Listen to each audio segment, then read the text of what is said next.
Okay, Tuesday, 9th of June 2026, so Adrian's daily vlog, sharing smart stuff men should know. A, a rejection of subjective morality and a rediscovery of Telos. Now, this is a very interesting, profound, subtle observation I've had about society, more specifically the UK society or the West. And we're seeing a general rejection of subjective morality or postmodernism, where everything is up for definition, nothing is really true, everything's open for interpretation, there are no hard lines, there is no natural law, there is no good and evil, it's all blurred together in dozens and a myriad of shades of grey. That kind of idea and ethos and methodology and school of philosophy in some way is being rejected because that has revealed and it's failed to give people a telos. It's failed to give people a direction and a certain definite identity, being an interesting key word today. It's failed to give people an identity, a cultural or social identity that they can embrace wholeheartedly, or even really, incidentally, anthropologically, to embrace it and run with it and go with it. It's been far too wishy-washy with regards to shades of grey ums and ahs and this and that and that and this, and not this, not that, not being specific culturally, socially, or even institutionally in the West over the past,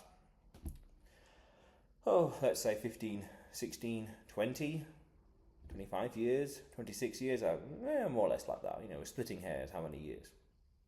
But it's interesting how there's slowly a rejection of all these ideas and an embracing of more definitive ideas. I see this a lot on social media with regards to ancestor worship, with regards to, your ancestors 100 years ago, 200 years ago, 1,000 years ago, whatever else, didn't do X, Y, and Z and B and C for you just to chicken out at the last minute, stuff like that. And even that we can dissect anthropologically to say, well, the ancestors 200, 300, 500 years ago were more in survival mode as opposed to intergenerational mode. But that's a whole other conversation. But it's interesting how that subjectiveness is being rejected for more definitive identities like ancestry worship. And that is the re-embracing, and we could also say in a broader sense, the rediscovery of telos. We could say the direction, we could say an identity, we could say a purpose in a broader sense, we could say a definitive thing you want to create, have, be, do, achieve in life. At an even deeper level, we could say that good and evil, culturally speaking, socially speaking, was too grey, too murky for far too long, and societally speaking, the West is shifting from that, it's all open for interpretation, to this is good, that is evil, this is good, or good and versus evil, this is sane, that is insane, more strict, definitive lines, fewer shades of grey and more black and white. That's happening at a very deep social level, very deep. I see it certainly online, on social media, but that's happening.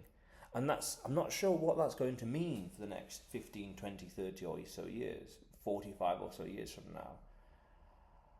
Really, I think in a broader sense, it's going to be a rediscovery and a re-embracing of religion, and more specifically Christianity. And at a deeper level, or a more political level, a rediscovery of Western values. But that's a whole other video altogether. We could say Britishness, we could say British Empire, we could say British culture and British society, and by extension American, Canadian, you name it, nonetheless. That's happening. I see that re-embracing of telos in the distance. I think for too long people lacked identity, definitive identity, and a common identity to have everyone rally around.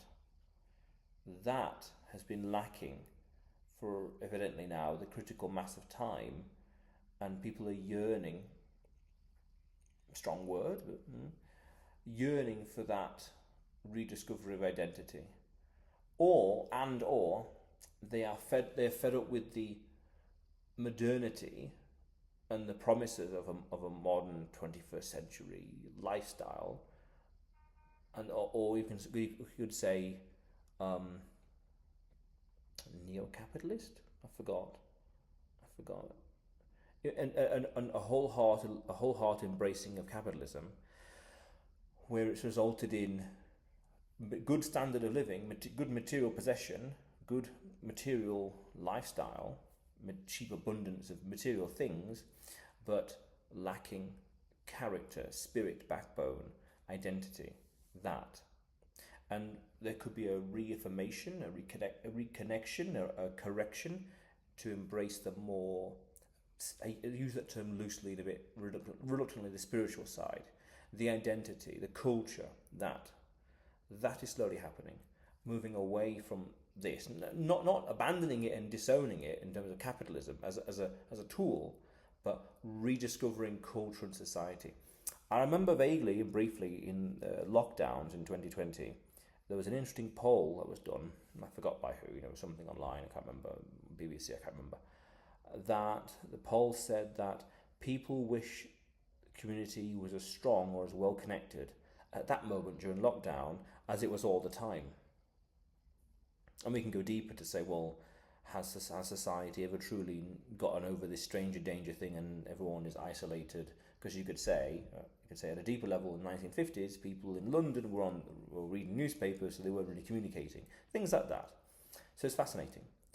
But it's a rediscovery of telos, identity, collective identity, and beyond. Late February 2026, I was at Whittick Manor in southwest Wolverhampton, and at that time there was an event. There were quite a handful of Morris dancers, things like that, a little folklore, traditional people and culture, and they were celebrating something. I've got no idea what. Probably find it online easily. But they were celebrating some, I wouldn't say Christian, but some English folklore, traditional English cultural event. And I thought, if this event was 1,000 times more advertised, publicised, talked about, embraced, discussed and trending on social media, things like that, this could be a serious cultural watershed moment in terms of England and Wolverhampton, whatever else in the West, to say this is embracing traditional English culture. Again, what I say earlier, Britain, British Empire, whatever else, telos, that collective identity.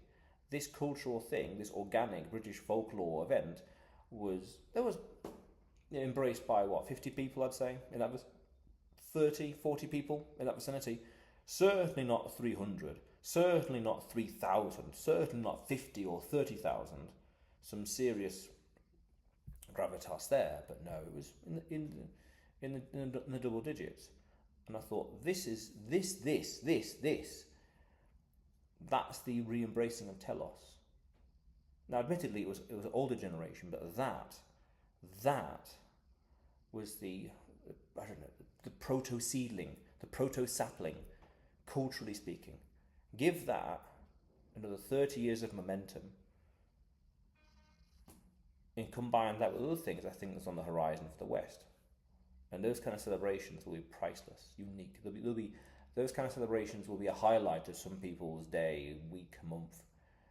I won't go as far as say year, but certainly a memorable occasion that can be used culturally for stronger cohesion, referring you back to the article I saw in 2020.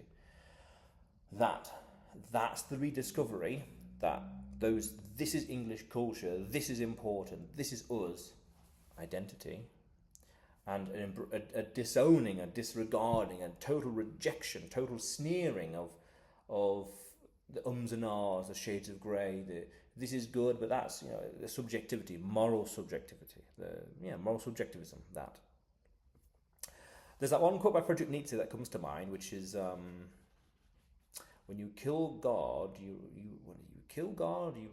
have to replace it with something. Meaning you destroy identity, you destroy you destroy culture. You have to replace it with something. And the thing that replaced it Postmodernism is slowly being rejected. And the other aspects that have emerged from this, like I did a video a few days ago now of rejecting toxic equality, things like that.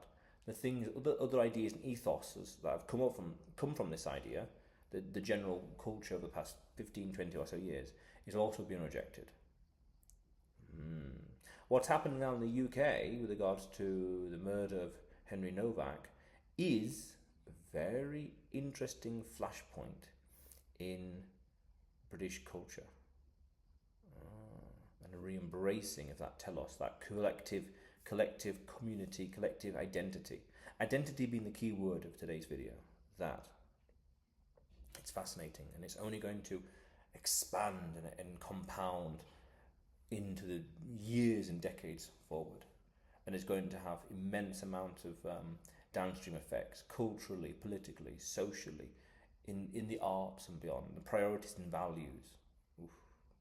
30 years from now, I did a video 2 or so years ago. One interesting way to predict the future is understand, as a rule of thumb, that 30 years, on a rolling 30-year basis, it's night and day level of differences. 30 years ago, 30 years in the future. Wow. And you can go deeper to say what you would laugh and can't imagine today. You know, had you told me X, Y, Z, A, B, C a year ago, I would have laughed at you. Well, apply that same logic. What kind of ideas and things that seem illogical, outlandish, and that seem laughable? Well, then, by that same logic, within reason, you know, given logistics in life and the world and incentives, that could be reality in 15, 30 years from now. Wow, interesting. But nonetheless. But Adrian's daily vlog, sharing smart stuff men should know. Subscribe for more, and you will see me tomorrow.